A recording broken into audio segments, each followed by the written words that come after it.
제114편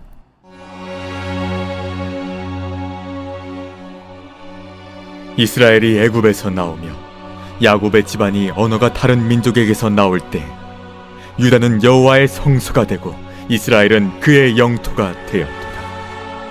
바다가 보고 도망하며 요단은 물러갔으니 산들은 순양들같이 뛰놀며 작은 산들은 어린 양들같이 뛰었도다. 바다야, 내가 도망함은 어찌함이며 요단아, 내가 물러감은 어찌함인가. 너희 산들아, 순양들같이 뛰놀며 작은 산들아, 어린 양들같이 뛰놀면 어찌함인가.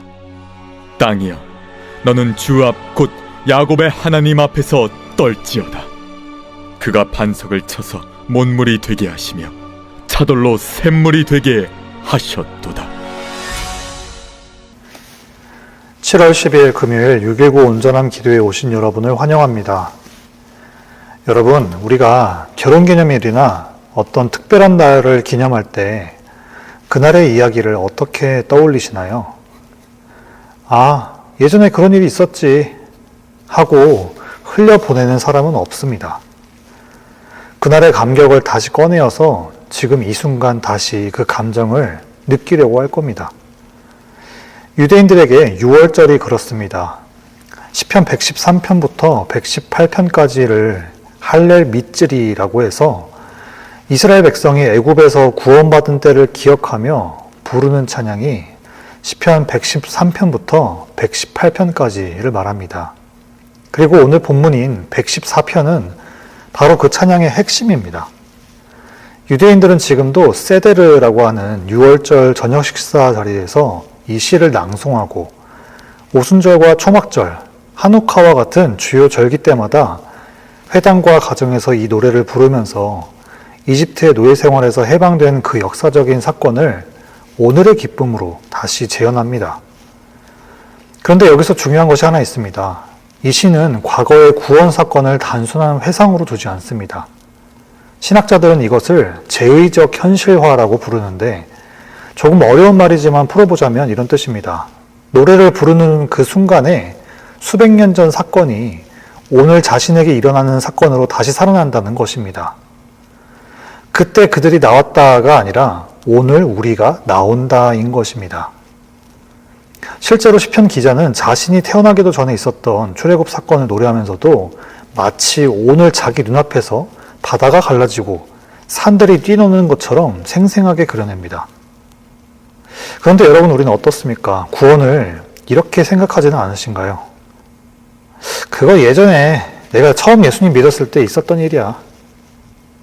마치 졸업 앨범 속 사진처럼 지나간 한 장면으로 넣어두고 있지 않으신가요?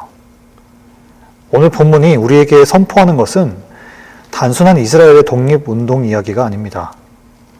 하나님께서 아브라함에게 약속하신 큰 민족을 이루고 땅을 주겠다는 그 언약이 출애굽 사건을 통해서 역사 속에서 성취되기 시작하는 순간입니다.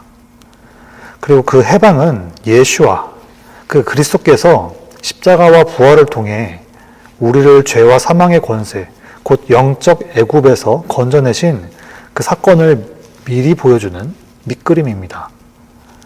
세상과 죄로부터 우리를 건져내시고 우리를 당신의 거룩한 성소로 삼으시면서 마침내 찢기신 반석 되신 예수 그리스도를 통해 영원한 생수를 부어주시는 참으로 위대한 구속의 파노라마. 오늘 이 찬양이 그저 옛 이야기가 아니라 여러분의 오늘이 되기를 바랍니다. 여러분, 혹시 이런 경험 있으신가요? 온갖 소음 속에 있다가 문득 조용한 곳에 들어가는 순간 이제 숨 좀 쉬겠다 싶었던 경험 말입니다. 본문 1절을 보십시오. 이스라엘이 애굽에서 나오면서 야곱의 집이 언어가 다른 민족에게서 나올 때, 여기서 언어가 다른 민족이라는 표현은 히브리어로 라즈라고 합니다. 이 단어는 단순히 다른 나라, 다른 언어를 쓰는 사람들이라는 뜻이 아닙니다. 하나님을 알지 못하고 중언부언하면서 진리와는 무관하게 돌아가는 세계, 즉 영적인 비진리의 구조 자체를 가리키는 표현입니다. 그러니까 출애굽은 단순히 국경을 넘는 지리적 이동이 아니었습니다. 이스라엘은 진리가 중심되지 않고 거부하는 세계, 영적인 소음과 폭력이 지배하는 구조 속에서 빠져나온 것입니다. 그리고 그 탈출은 그들 스스로의 힘이 아니라 하나님께서 직접 손을 쓰신 사건이었습니다. 그런데 여러분, 여기서 끝이 아닙니다. 2절을 보십시오. 유다는 여호와의 성소가 되고 이스라엘은 그의 영토가 되었도다. 이 시점에는 아직 예루살렘 성전이 존재하지 않았습니다. 돌 하나 쌓이지 않았습니다. 그런데 하나님은 구원받은 백성 공동체 자체를 성소라고 선언하십니다. 건물이 거룩한 것이 아니라 구원받은 사람들이 모인 곳, 하나님께서 함께 하시는 그 자리가 곧 성소라는 것입니다. 더 나아가 이 사건은 하나님께서 아브라함에게 하신 언약, 내가 너로 큰 민족을 이루고 땅을 주겠다라는 그 약속이 역사 속에서 성취되기 시작하는 순간이기도 합니다. 애굽에서의 해방은 단순한 정치적 독립이 아니라 하나님께서 택하신 백성을 향한 언약적 구속의 행위였습니다. 이 원리는 신약 성경에서 더욱 확장됩니다. 이스라엘이 하나님의 성소가 되었듯이 오늘날 성령을 통해 유대인과 이방인이 하나 되어 메시아 안에서 살아있는 성전, 곧 새 언약 공동체가 되었습니다. 여러분이 있는 그 자리, 여러분의 가정, 여러분의 모임이 바로 하나님의 성소입니다. 그런데 여러분, 스스로에게 물어보십시오. 나는 지금 세상의 라하즈, 그 비진리의 소음 속에서 살고 있으신가요? 스마트폰과 미디어, 헛된 말들 앞에서 여전히 흔들리고 있지는 않으신가요? 그러나 여러분, 낙심하지 마시기 바랍니다. 하나님은 우리를 라하즈의 세계에 그냥 내버려 두지 않으셨습니다. 우리가 아직 나올 힘조차 없을 때 하나님께서 먼저 손을 내미셨고 우리를 건져내셨습니다. 여러분이 지금 서 있는 그 자리가 이미 하나님의 성소입니다. 여러분은 이미 거룩한 영토 안에 들어와 있는 사람입니다. 그러니 흔들리지 않고 예수님 반석 위에서 견고하시길 바랍니다. 여러분은 더 이상 라하즈에 속한 사람이 아니라 하나님께서 다스리시는 영토에 속한 사람입니다. 그런데 이 구원의 여정에는 아직 넘어야 할 벽들이 남아 있습니다. 살면서 도저히 넘을 수 없을 것 같은 벽 앞에 서는 때가 우린 경험하게 됩니다. 병원에서 들은 진단, 도무지 풀리지 않는 관계들, 끝이 보이지 않는 재정 문제들. 그 앞에 서면 우리는 얼어붙습니다. 이스라엘 백성에게도 그런 벽이 있었습니다. 앞에는 홍해, 뒤에는 애굽 군대. 그리고 광야 여정의 끝자락에는 또 다른 벽, 요단강이 있었습니다. 고대 히브리적 사고에서 바다와 큰 물은 단순한 자연 지형이 아니었습니다. 혼돈과 죽음, 그리고 하나님을 대적하는 세력을 상징하는 이미지였습니다. 홍해와 요단강도 마찬가지입니다. 이스라엘의 앞을 가로막는 죽음의 세력이자 하나님을 대적하는 원수 그 자체였습니다. 그런데 3절을 보십시오.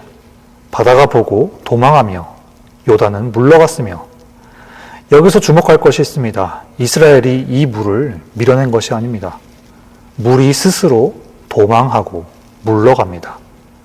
사람이 정복한 것이 아니라 하나님의 임재가 나타나는 것만으로 그 거대한 원수가 혼비백산하면서 굴복한 것입니다.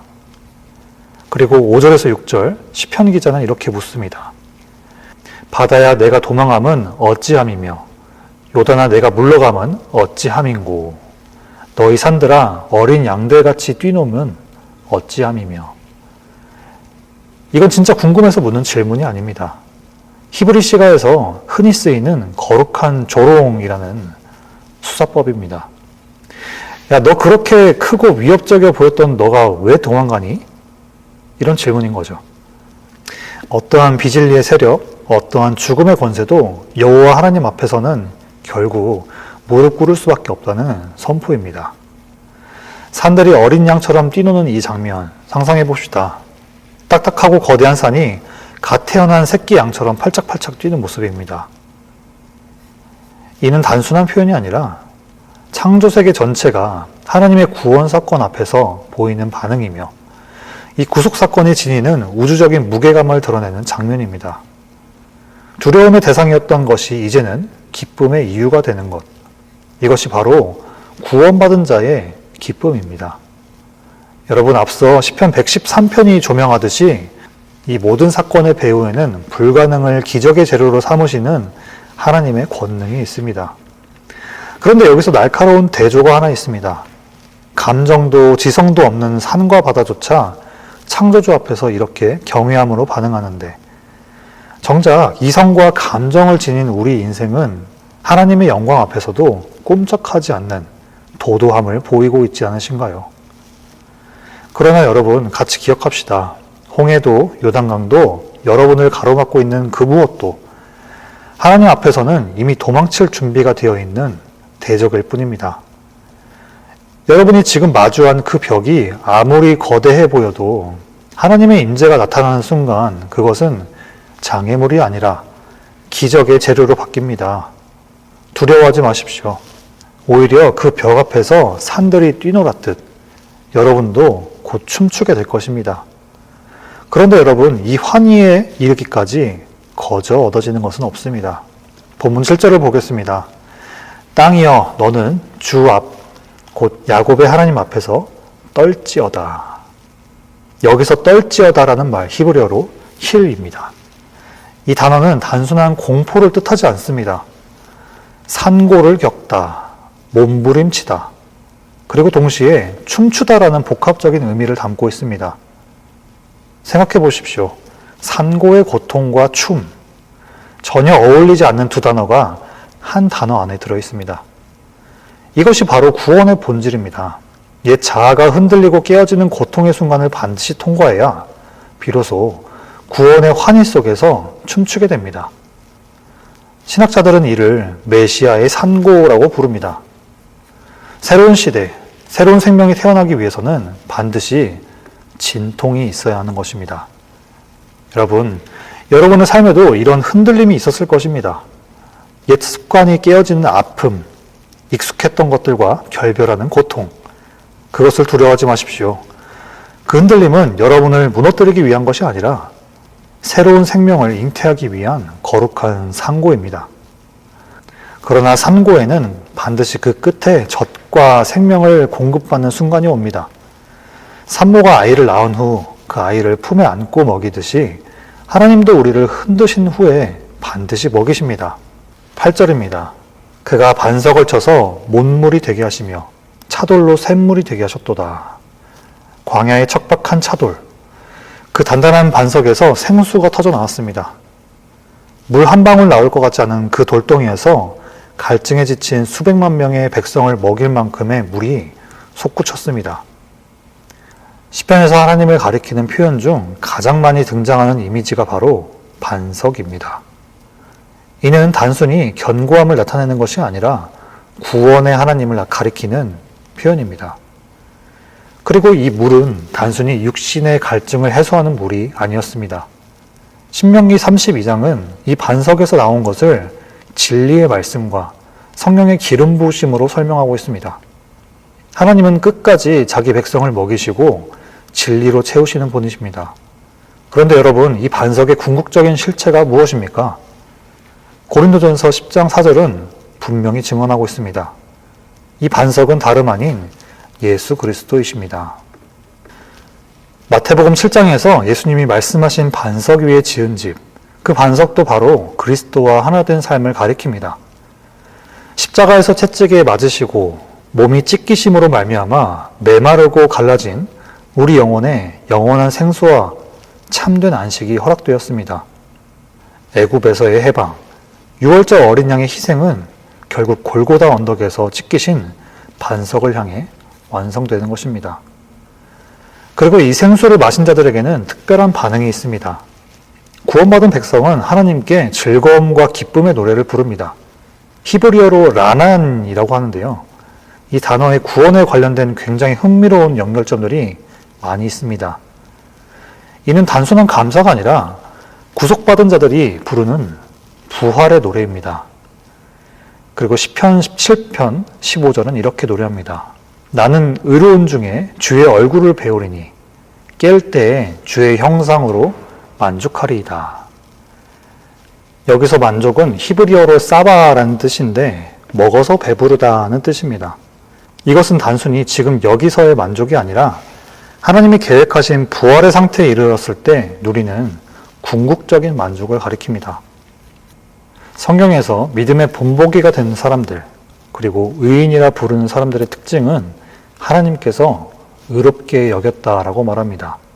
이를 칭의라고 합니다. 하지만 하나님의 구원은 칭의에서 멈추지 않습니다. 칭의는 그리스도인의 삶의 시작일 뿐입니다. 우리는 예수 그리스도로 말미암아 하나님과 화평을 누리기 위해 그리고 영화로운 삶을 향해 걸어가야 합니다. 그래서 하나님은 우리를 성령을 통해 부활의 만족, 곧 영생의 본질로 이끌어 가십니다. 깨어진 반석에서 흘러나온 생수를 마신 우리는 이제 그 생수를 마르지 않는 샘처럼 세상에 흘려보내는 통로가 되어야 합니다. 시편 114편은 과거의 회상이 아닙니다. 비진리의 폭력 속에서 신음하던 우리를 하나님께서 건져내시고 장애물을 가르시며 흔들림과 산고를 지나 마침내 깨어진 그 반석, 그리스도를 통해 영원한 생수를 주신 위대한 복음의 선언입니다. 광야에 메마른 차돌에서 생수가 터져 나왔듯이 십자가에서 찢기신 그리스도의 몸으로부터 우리 영혼의 참된 만족과 안식이 흘러나왔습니다. 말씀을 마무리하면서 오늘 함께 이 세 가지를 결단했으면 좋겠습니다. 먼저는 세상의 소리를 끄고 진리 앞에 서는 결단입니다. 스마트폰과 미디어, 나를 애워싼 비진리의 언어들을 의도적으로 끊어내는 침묵의 시간을 가지십시다. 중언부언하는 기도를 멈추고 단단한 반석에 말씀을 읽고 선포합시다. 두 번째로 우리 공동체가 하나님의 성소라는 본질을 회복하는 결단입니다. 대적들이 물러가고 산들이 기뻐 뛰놀았듯이 작든 크든 우리의 모든 모임에서 구원의 은혜에 대한 찬양과 화답으로 채우시길 바랍니다. 지체들이 모이는 그곳이 여호와의 다스리심이 있는 영토, 참된 안식을 누리는 성소가 되도록 힘씁시다. 마지막으로 찢기신 그리스도를 본받아 생수를 흘려보내는 통로가 되는 결단입니다. 차돌을 깨뜨려 생수를 내셨듯이 십자가에서 자기 몸을 찢어 우리를 먹이신 그 사랑을 삶의 자리에서 실천합시다. 목말라 죽어가는 세상을 향해 나의 깨어짐과 섬김으로 복음의 위로와 성령의 생수를 흘려보내는 자가 되는 것을 결단합시다. 여러분, 오늘 이 시편 찬양이 그저 흘려보내버리는 옛 이야기로 끝나지 않기를 바랍니다. 우리를 건지신 하나님, 우리를 흔드신 후에 먹이시는 하나님을 신뢰하면서 이번 한 주도 구원의 감격으로 살아가는 여러분 되시기를 축복합니다. 기도로 6.19 온전한 기도회를 마치겠습니다. 좋으신 주님, 시편 말씀을 통해 구원의 반석이신 예수님을 기억하고 기념하게 하심에 감사합니다. 반석을 쪼개 진리의 생수로 영혼을 만족케 하시고 모든 열방의 생명을 회복하는 데 흘리시는 하나님의 일하심을 찬양합니다. 눈과 귀로 염려했던 지난 우리의 연약함을 뒤로하고 성령께서 진리로 인도하셔서 단단한 반석 위에 세움받는 믿음 허락하여 주시옵소서. 남은 한 주간도 주님 안에서 진정한 만족과 안식을 누리면서 주신 사명 잘 감당케 하여 주시옵소서. 교회를 위해서 기도합니다. 한어부와 영어부가 사랑과 진리로 연합하게 하시고 생명의 떡과 진리의 기름 부으심으로 모든 사역자들이 성령의 감동으로 사역하게 하시고 교회가 든든하게 세워지게 하여 주시옵소서. 오늘 저녁에 있을 엎드림 찬양 기도회를 통해서 성령 충만과 은혜 가득함으로 주님 영광 위에 사는 귀한 결단의 고백이 있는 시간 되게 하여 주시옵소서. 일본과 멕시코 선교팀의 모든 일정에 함께하여 주시고 병상에 있는 환우들과 그들을 병간하고 있는 가족들을 기억하셔서 모든 회복 과정에 함께하시고 소망과 세임 허락하여 주시옵소서. 조국 대한민국과 미국 전 세계에 하나님의 의와 공의, 인자와 자비의 역사를 허락하시고 주님의 영광 나타내 주시옵소서. 모든 교회가 이 세대에 기도할 것을 보게 하시고 기도하게 하시고 주님 자녀답게 살게 하시옵소서. 세계와 열방에서 복음을 전하는 선교사님들 성령 충만으로 선교 사역 잘 감당케 하시고 귀한 열매를 맺도록 함께 해주셔서 예수 그리스도의 이름으로 기도드립니다. 아멘. 하늘에 계신 우리 아버지여, 이름이 거룩히 여김을 받으시오며 나라가 임하시오며 뜻이 하늘에서 이루어진 것 같이 땅에서도 이루어지이다. 오늘 우리에게 일용할 양식을 주시옵고 우리가 우리에게 죄 지은 자를 사하여 준 것 같이 우리의 죄를 사하여 주시옵고 우리를 시험에 들게 하지 마시옵고 다만 악에서 구하시옵소서. 나라와 권세와 영광이 아버지께 영원히 있사옵나이다. 아멘.